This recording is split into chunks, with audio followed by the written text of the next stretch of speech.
Now, there's something about fear that needs exposed.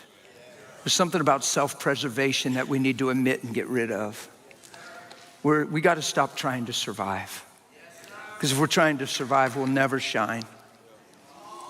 And if we're trying to survive, it's all about me and my well-being instead of me and the manifestation of Christ.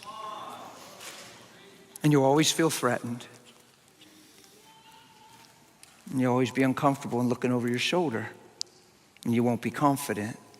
He gave us dominion and told us to subdue, not be subdued by knowledge. Don't be subdued by another man's experience. Don't be subdued by science. Be subdued by him.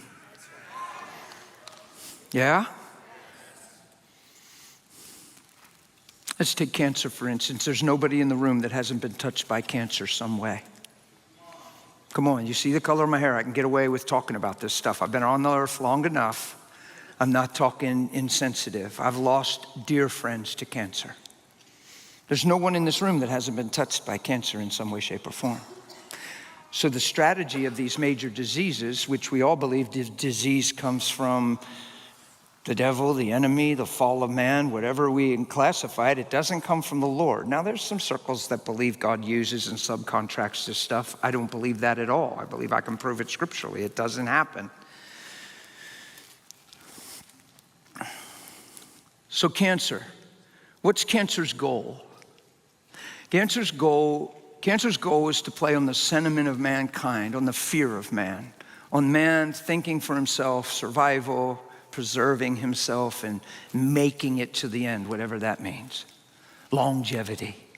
So cancer's goal is to play the fear of man, to where we're actually living to avoid it, living to prevent it, living to escape it, living to avoid it, because people have this fear that they're going to sit in a room and one day have a doctor look at them and say that word.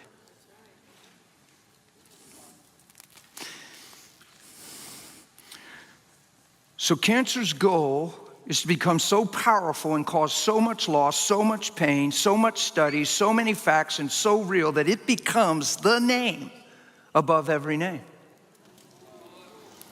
That men actually live to never run into that name.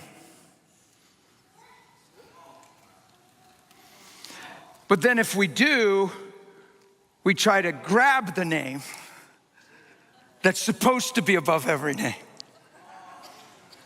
and reduce the power of the finished work to a principle we're declaring because we're scared to death and hoping it works. And then when the person dies, we say, wow, we prayed.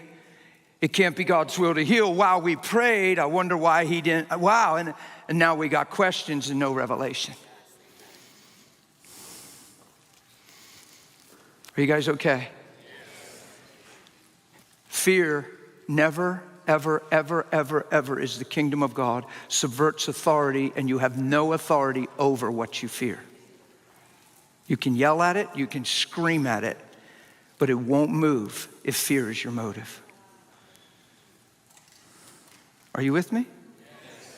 We are not praying because we're scared to die. We're not praying because we're afraid they will die.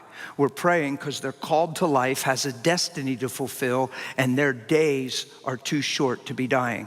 It's time to pray for the kingdom of God, not for well-being. Are you guys with me?